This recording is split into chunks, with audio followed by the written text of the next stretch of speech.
On the agreed-upon betrothal day, Shun Jiao broke his promise again, claiming to accompany his frail adopted sister to Jiangnan for medical treatment. Even the betrothal geese were boiled into soup to nourish his adopted sister. The clan elders waited and waited, and the dignitaries who came to offer congratulations gradually departed. I became the laughingstock of the entire capital. 3 months later, he rushed back, travel-worn, and apologized at my door at the first opportunity. Aang is in poor health and doesn't have your noble background. In this vast capital, she can only rely on me. You're her elder sister-in-law.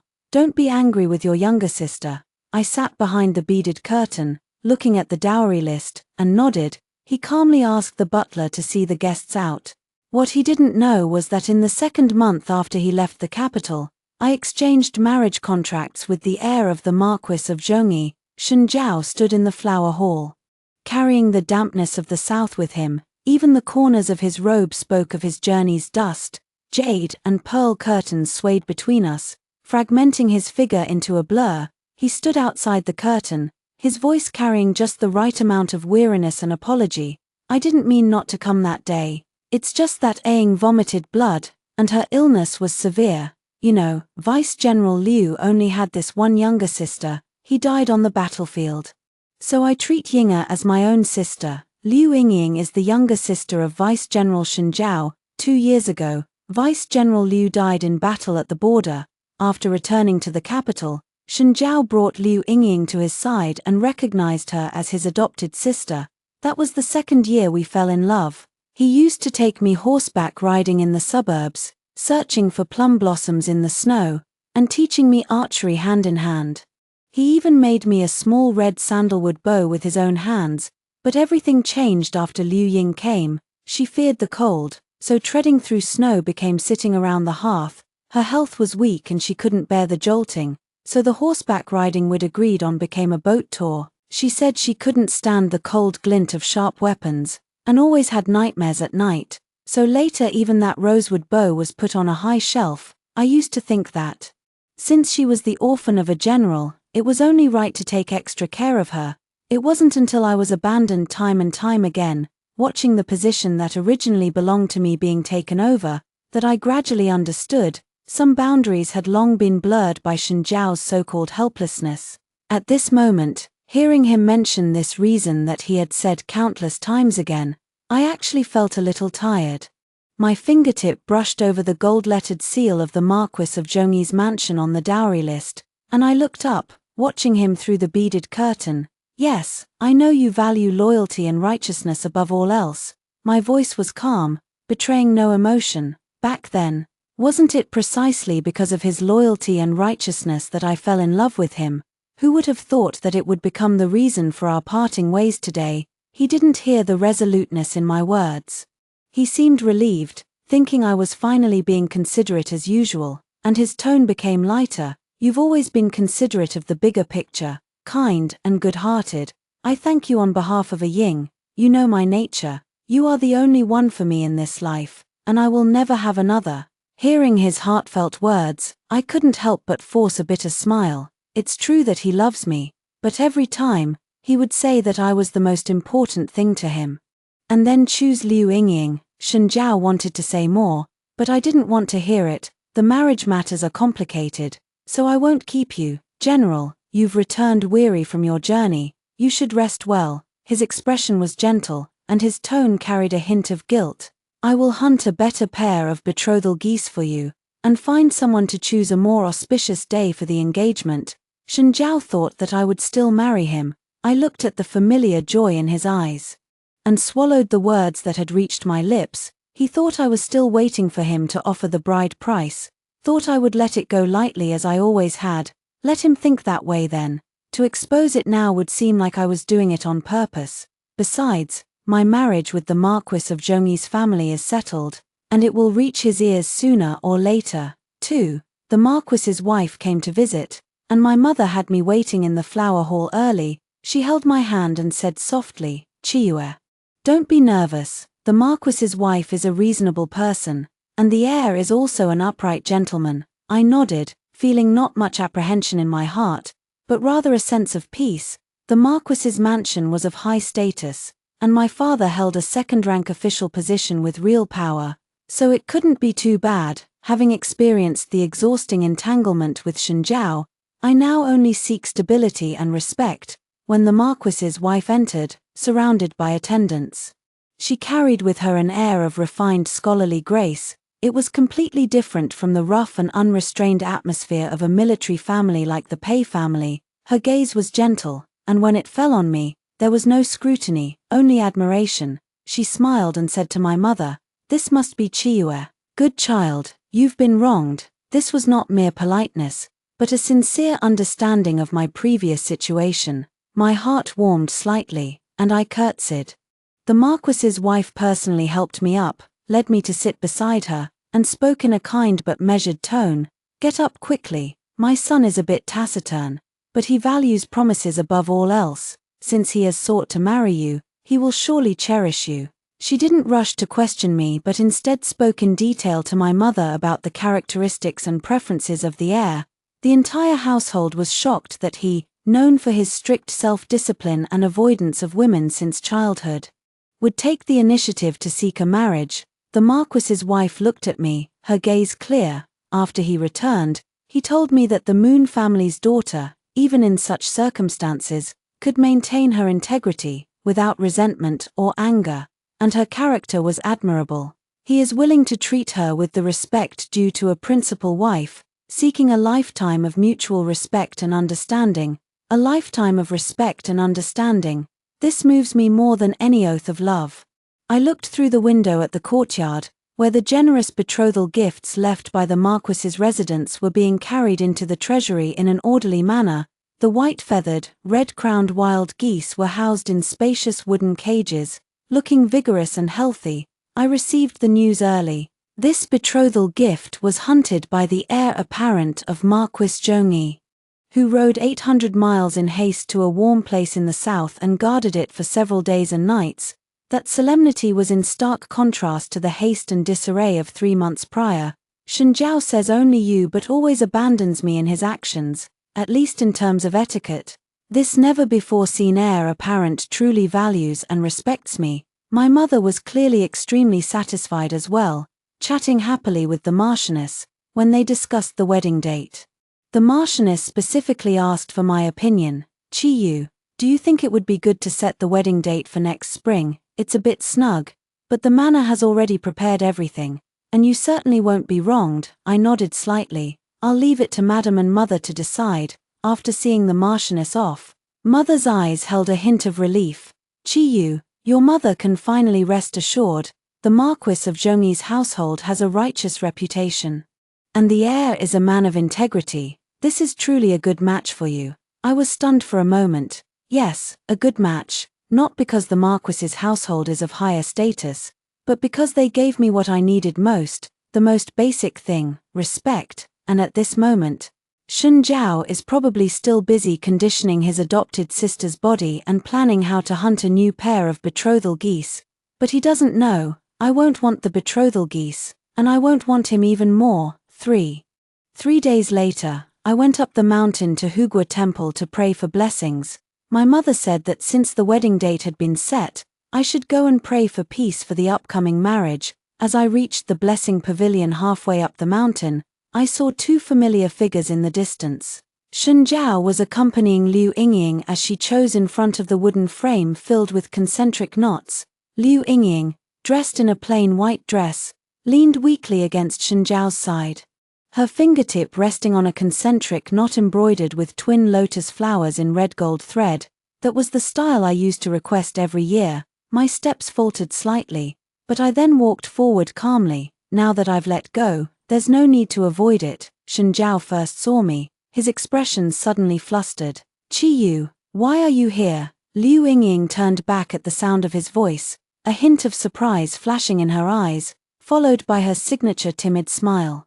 "Sister Yu is also here for a concentric knot. What a coincidence. I was just looking at this one." As she spoke, her fingers remained tightly clutching the concentric knot, as if afraid I would snatch it away. Shen Zhao looked at me, then at Liu Yingying, a struggle flashing across his face. Finally, he spoke.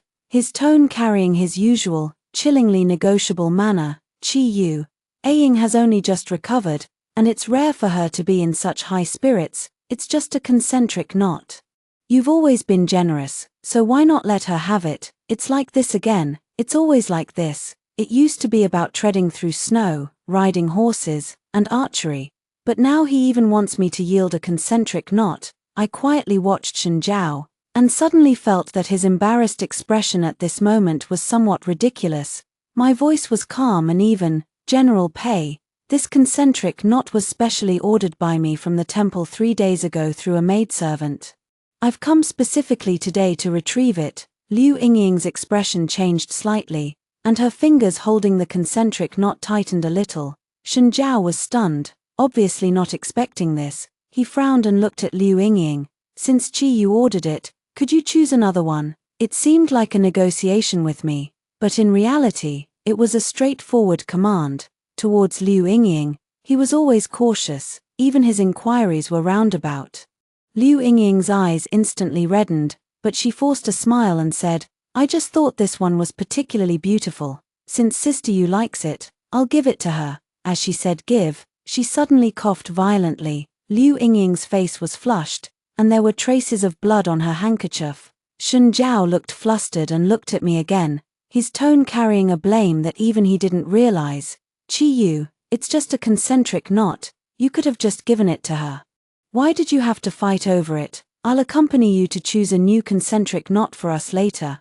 I looked at that glaring red, and then at Shen Zhao's barely suppressed expression of blame. It felt somewhat absurd and laughable. In the past, because I liked Shen Zhao, I loved everything connected to him and tolerated everything. Now, I don't want to tolerate it anymore. I calmly took back the concentric knot, not yielding in the slightest. This is made of imperial brocade. It wouldn't be appropriate if it were used by someone unrelated. If you insist on giving it to your younger sister, then I don't mind taking a trip to the imperial court. Liu Yingying's hand recoiled as if she had been shocked. Shen Zhao's expression changed abruptly, his lips moved slightly, as if he wanted to say something. His gaze swept over my face, which was devoid of any emotion, and finally turned into a suppressed cold snort.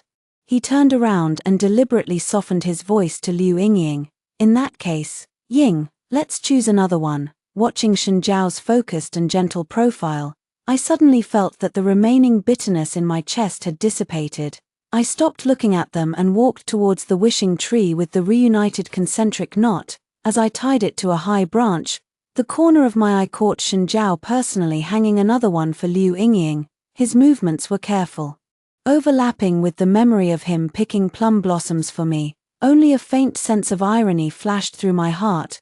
The scene I had once longed for was presented in such an absurd way. Fine. The drizzle came quietly, and I turned to descend the mountain. Without looking back, the capital is in sight, and my new path lies ahead. Their drama is no longer my concern, for it hadn't been 2 days since returning from Hugua Temple when Shen Zhao sent someone with a letter, saying he couldn't make it to the maple viewing appointment at West Mountain. I stared blankly at the plain stationery for a while.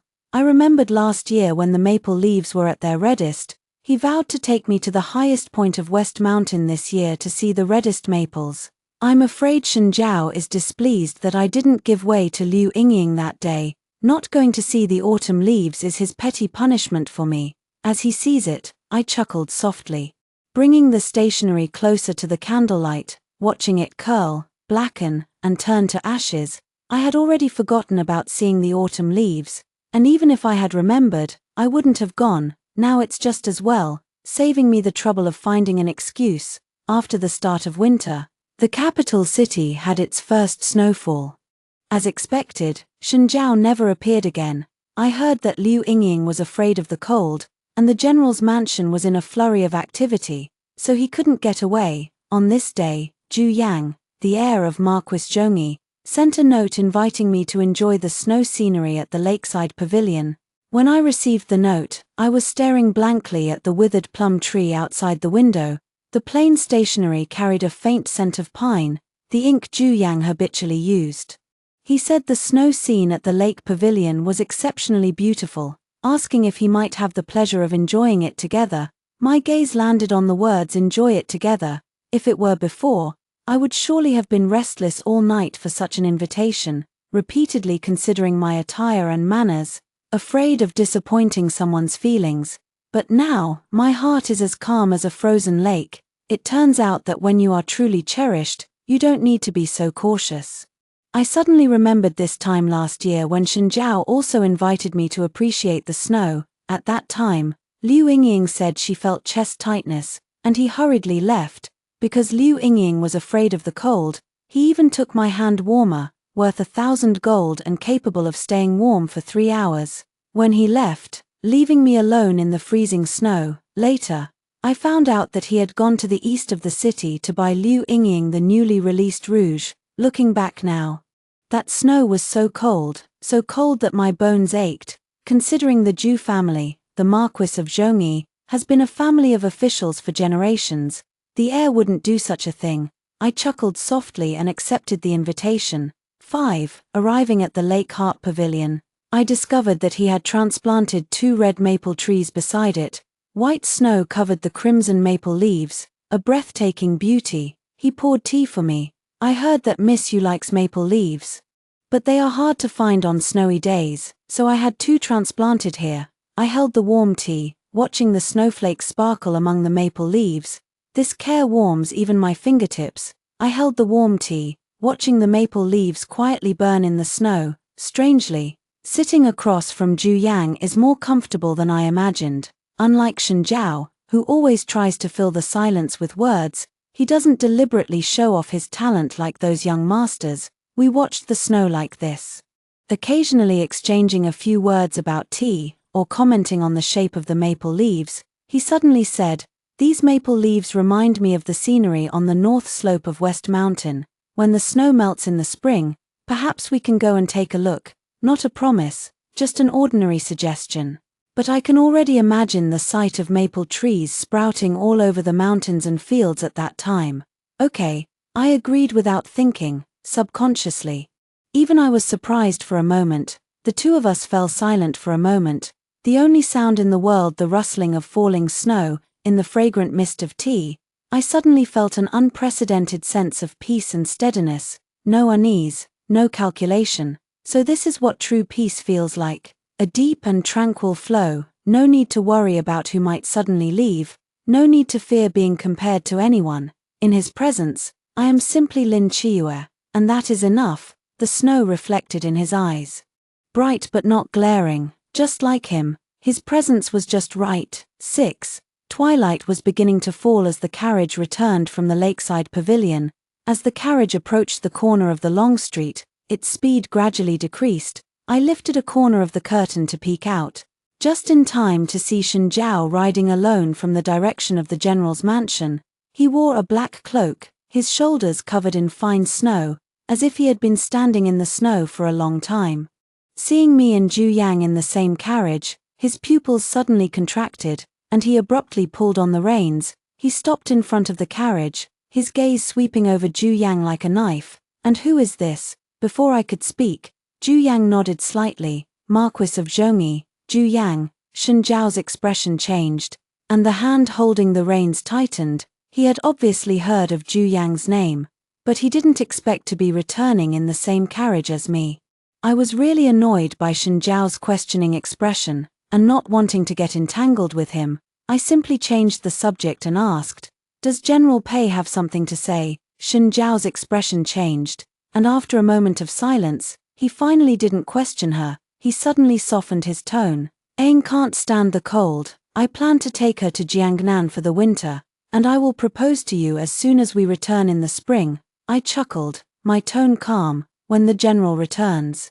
"What does it have to do with me?" Shen Zhao was taken aback, but still patiently said, "Stop it, Qi Yu, just wait for me obediently, and I will marry you back in glory." He frowned, looking as if he had already lowered his head first, but was running out of patience with my unreasonable behavior.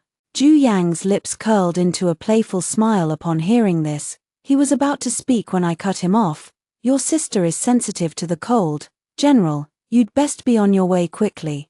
It's getting late. If you don't return soon you might miss the hour." "General, Please step aside." Having said that, I lowered the curtain, completely separating our worlds. Outside the curtain, the light snow gradually thickened, and the cold was biting. Inside the curtain, it was incredibly warm, as if it was spring.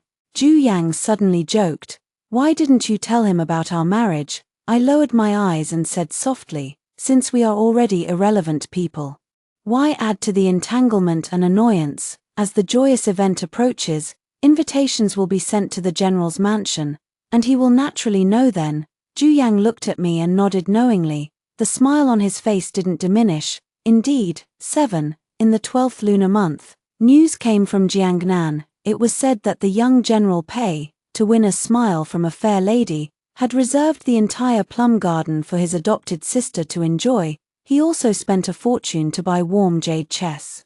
Just because Liu Yingying said she liked the sound of the pieces falling, tea houses and taverns are all spreading the word, marveling at their earth-shattering brother-sisterly love.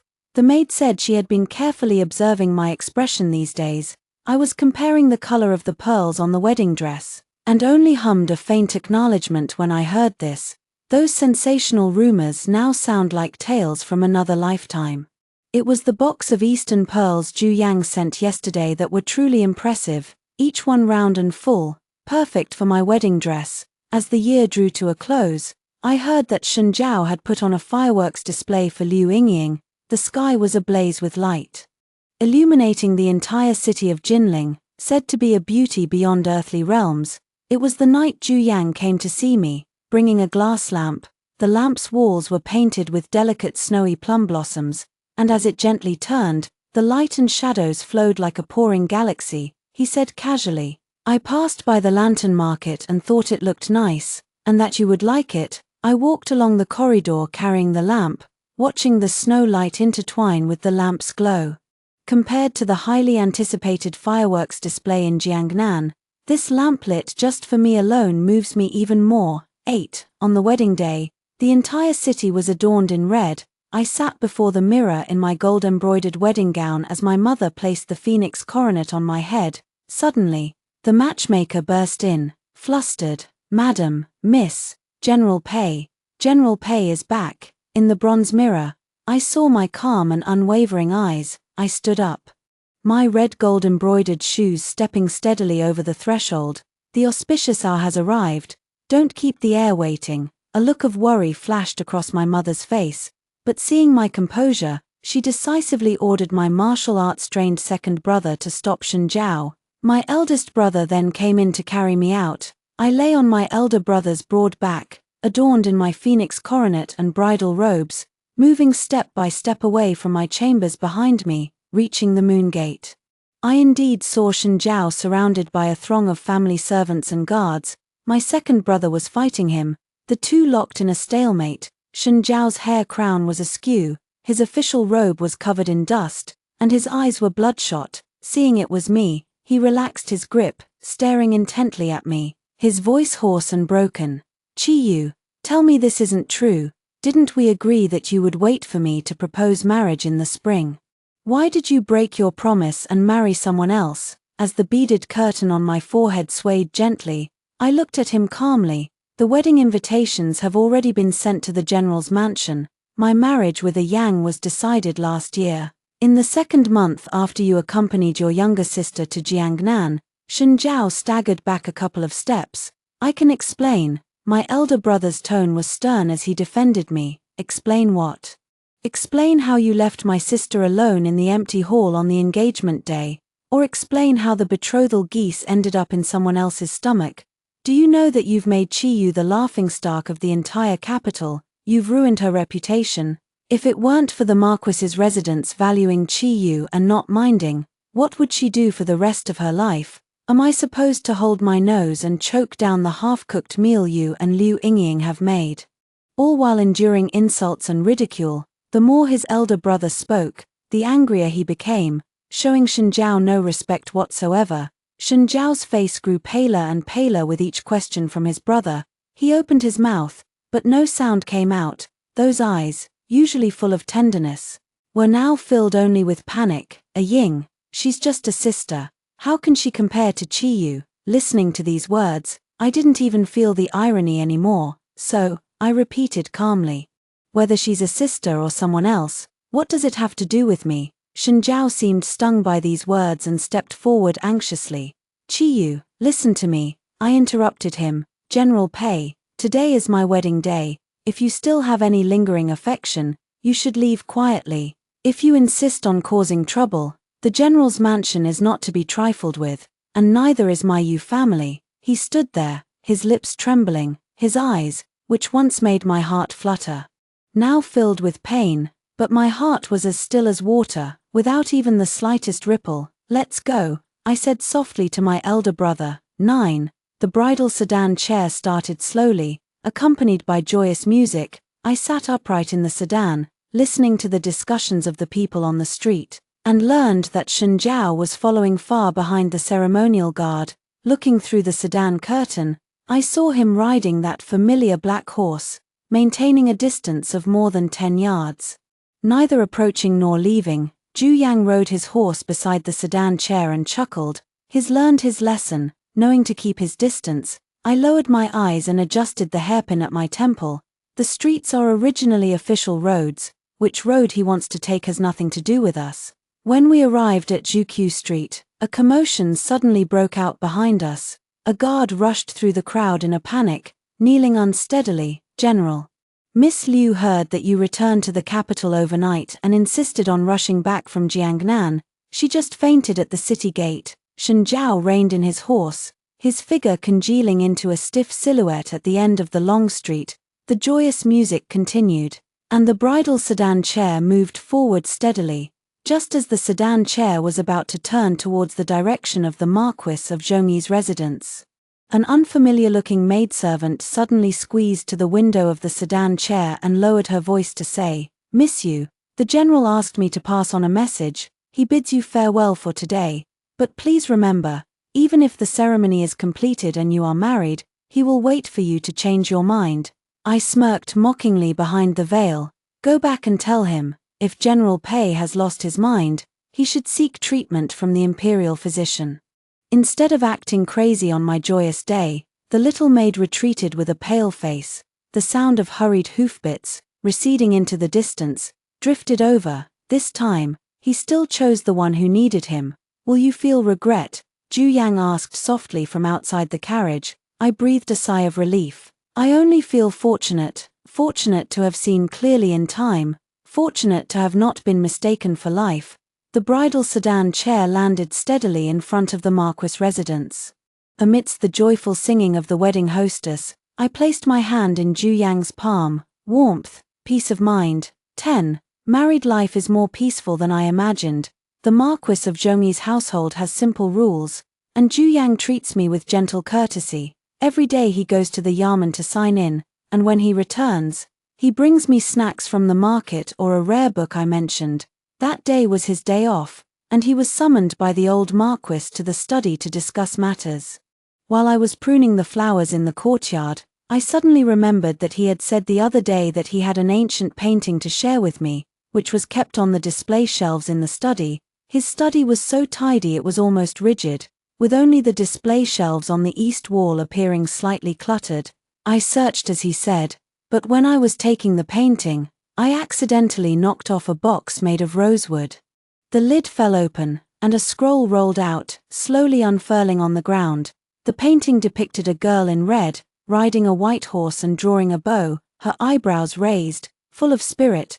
The background was the Western Hills hunting grounds, with the colors of autumn in the distance. I stood there, stunned. That was me during the autumn hunt a few years ago. At that time, my father had just been promoted to the Ministry of Revenue and was specially allowed to bring his family to participate in the autumn hunt. I've always liked archery, and at that time the targets for the women were closer. Relying on what Shen Zhao taught me, I hit the bullseye with an arrow and received cheers from the audience. He said then that the woman he loved should be so flamboyant and bright.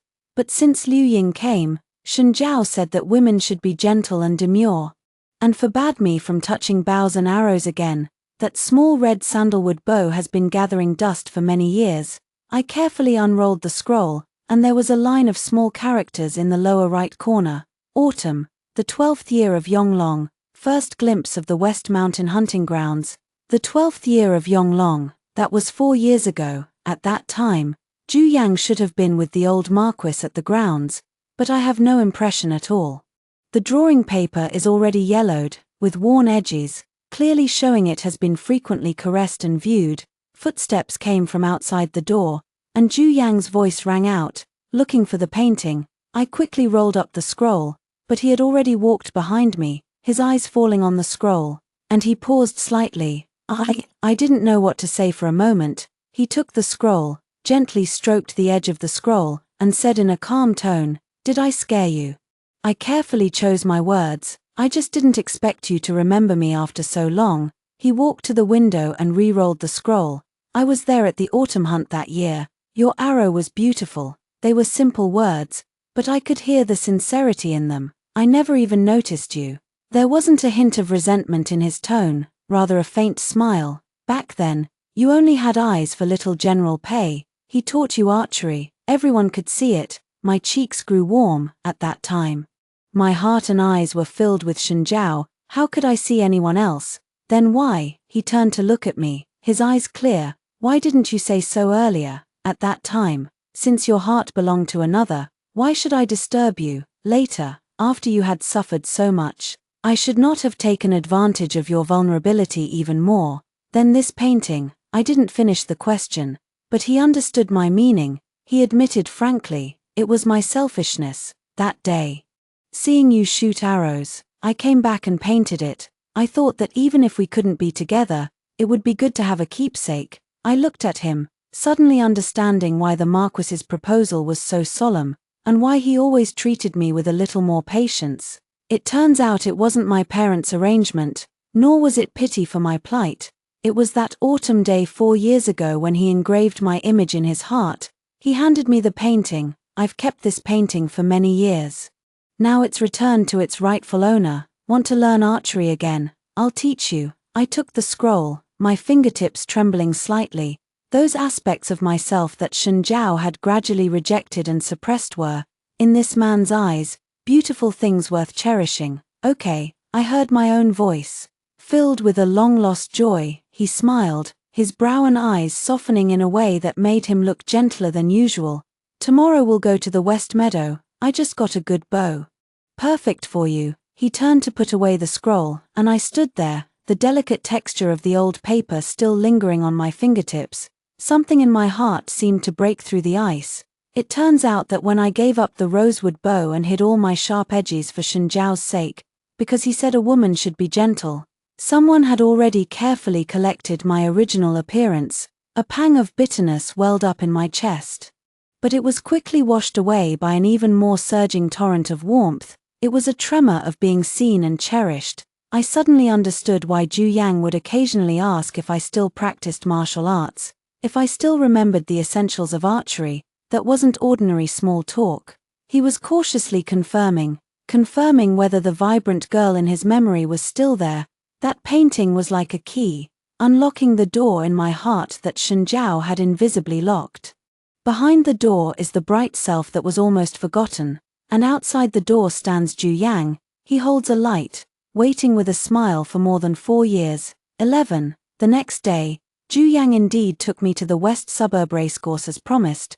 He had prepared a delicate Osage orange bow, with moderate strength, just right for women to use. I took the bow, my fingertips stroking the smooth bow. A long-lost sense of familiarity welled up in my heart. Nock an arrow, draw the string, pull the bow. The movements were a bit rusty, but the posture was not forgotten. With a whoosh, the arrow left the string. Although it didn't hit the bullseye, it still stuck firmly into the edge of the target. Ju Yang clapped his hands from the side, his eyes filled with undisguised admiration. "The foundation is still there. A little practice will restore it." He walked forward, but did not cover my hand directly to teach me personally as Shenjiao had done back then, just standing beside me, gently reminding me of the key points of force and aiming. "Relax your shoulders, use your eyes as a ruler, and calm your heart." I adjusted accordingly, and the second arrow was much closer to the bullseye. Sweat trickled down my forehead, but I felt incredibly refreshed. It felt as if the shackles that had bound me for years, forged by Shen Zhao and the eyes of the world, were breaking apart inch by inch with each arrow shot. We lingered at the horse farm for half a day. Only returning home when the sun began to set. The carriage had just come to a stop in front of the Marquis residence, and before we could even get out, we heard a commotion. Shen Zhao's voice was hoarse and agitated. "Qiyu, let me see Qiyu." He was deadlocked with the guards below the steps. His official robe slightly wrinkled, dark circles under his eyes. His eyes suddenly lit up when he saw me. "I'm sorry, Qiyu. Aang has been unwell for the past few days, and I really couldn't get away. Now that she's slightly better, I came to see you immediately." An unspeakable sense of absurdity washed over me. I suddenly wanted to laugh at him for never understanding that what I cared about was never whether Liu Yingying was sick or not, but rather his every unwavering choice, and the habit of always placing me in a position of waiting and concession. Zhu Yang stepped forward, shielding me behind him, his voice cold. "General Pei is here to inform you. How do you find the time to harass my wife while taking care of others?" A cold laugh escaped from Zhu Yang's lips, emphasizing the word wife. Shen Zhao's face paled, and he said urgently, "That's not it, Qiyu. You're the only one in my heart. Let's start over. I won't let you feel wronged again." I watched the color drain from his face in an instant, and with every word, I clearly drew the line. "You and I have long been estranged. Now, Yang and I are newly married and deeply in love. If you continue to spout nonsense and damage our relationship, don't blame the Marquis's mansion for being impolite." He staggered as if pierced through. "I just want to make amends to you," I sneered. "Stubborn and ridiculous. Who cares about your useless and superficial performances and entanglements? Late affection is cheaper than grass." Shen Zhao was stunned as if struck by a blow, his eyes red as he stood rooted to the spot. Zhu Yang said nothing more and directly ordered, "See them out." The guards immediately stepped forward to restrain Shen Zhao. His unwilling shouts were cut off behind the closing vermilion gates. I took Zhu Yang's arm and stepped into the mansion, without looking back. 12. The days were peaceful and gentle, and Zhu Yang and I became increasingly tacit. That day, there was a lotus viewing banquet at Prince An's residence, and I went with him, who knew I would run into Liu Yingying. Inside the waterside pavilion, cups were raised in a lively exchange. She wore a brand new peach-red silk skirt, surrounded by pearls and emeralds, and gracefully walked in front of me, escorted by several maids. Her voice was as gentle and charming as ever, but she couldn't hide the smugness in her eyes. "Greetings, Sister Yu. Brother Pei has decided to marry me. He said that those outside are unreliable, and only by taking care of me personally can he feel at ease. It's a pity that Sister Yu couldn't wait for the promise and married first. Otherwise you and I could have been sisters." Her eyes were burning, her provocation undisguised, as if she wanted to find a trace of loss on my face. Looking at her deliberately made-up face that couldn't hide her sickly pallor, I only felt pity. It's not like Shen Zhao hadn't tried to find a match for Liu Yingying before, but every family he approached disliked her humble origins and sickly constitution. Families of high status looked down on Liu Yingying, while Shen Zhao couldn't bear to let her suffer by marrying into a family of lower status. Stuck in between, after much fuss, Shen Zhao simply took her in as his own concubine. Just then, Shen Zhao also came looking. He saw us, his steps paused slightly.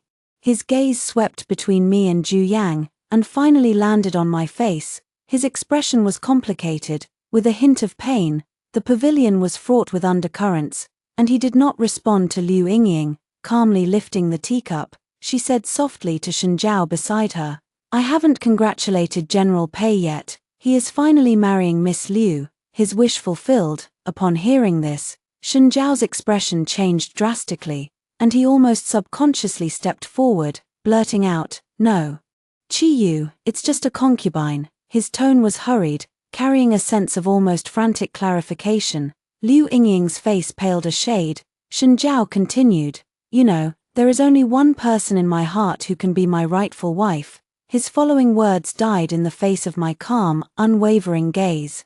I looked at his anxious expression, eager to explain himself, and felt a deep sense of absurdity. At this point, what he thinks has nothing to do with me. Zhu Yang had already come to my side at this moment. He didn't even look at Shen Zhao, but gently pushed a plate of peeled lotus seeds in front of me. The tone was filled with undisguised sarcasm. The rules in General Pei's manor are certainly unique. An unofficial second wife can socialize everywhere as if she were the mistress of the house before even marrying into the family. Today, this young master has truly broadened his horizons. However, the Marquis's manor has strict rules. If any ignorant riffraff offends my wife, this young master will certainly make her regret it. With one sentence, he shattered Shen Zhao's self-deceiving pretense. Again, Liu Yingying was scolded until her face turned red. Shen Zhao's face instantly turned ashen. His lips moved, but he couldn't utter another word. I picked up a lotus seed and put it in my mouth. It was sweet and slightly bitter, and I smiled slightly at Zhu Yang. The lotus seeds are very good. Let's go see the flowers. The pair of figures standing stiffly behind me no longer stirred the slightest ripple in my heart. 13. Summer departs and autumn arrives. I am now 5 months pregnant. Zhu Yang treats me like a precious jewel, always making time to accompany me on walks in the courtyard despite his busy official duties, and carefully tucking me into bed at night. The entire Marquis estate is immersed in the joy of anticipating a new life. Meanwhile, Shen Zhao and Liu Yingying's wedding was hastily completed amidst whispers. There was no elaborate dowry, nor sincere blessings from a hall full of guests. That wedding was more like a forced ceremony, revealing an undisguised haste and awkwardness. The general's mansion was soon shrouded in gloom after the marriage. Having achieved her desire to become Madame Pei, Liu Yingying shed all her feigned weakness. She no longer cautiously coughed blood to gain sympathy. After discovering old items related to me still hidden in the secret compartment of Shen Zhao's study, she hysterically launched sharp accusations that struck right at Shen Zhao's core. Shen Zhao, now that you've married me, why won't you give me your heart as well? By keeping those things, are you trying to constantly remind me that I'll never measure up to her? But you've forgotten, she's long since married, had children, and is no longer a part of your life. At first, Shen Zhao was still mindful of her frail, sickly constitution.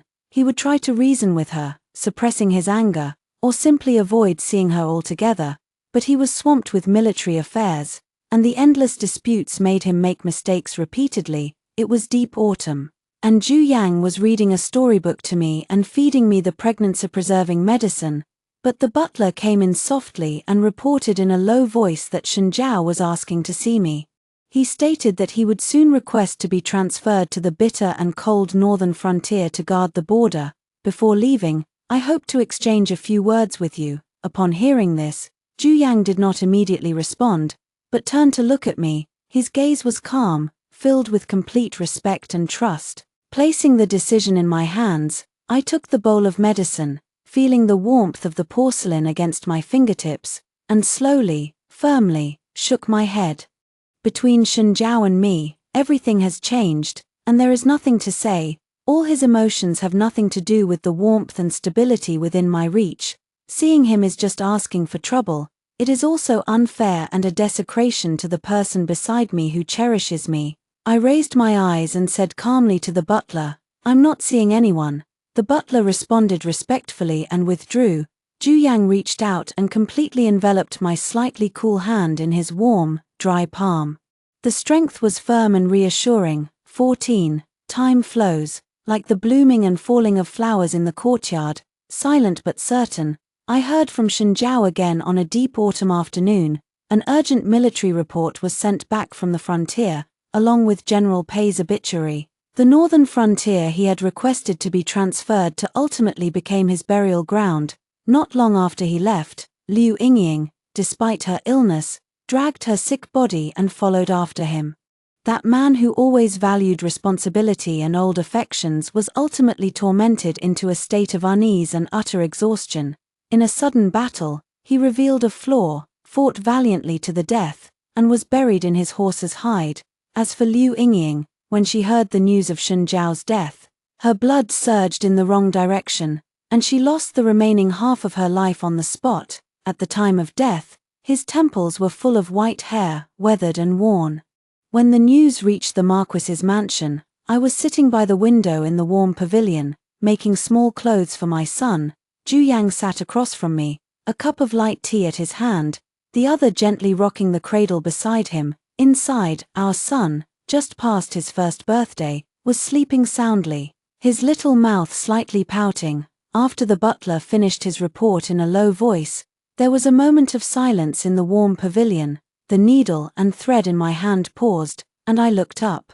Just in time to meet Yang's gaze. There was no worry in his eyes, only a calm tenderness. The waves in my heart that were once stirred by Zhao had long been smoothed by the real warmth and peace before me, leaving no trace. "Understood," I said calmly to the butler. My voice sounded as if I were talking about something ordinary and unrelated to myself. "If the general's mansion sends a notice of bereavement, send a condolence gift in return, as propriety dictates."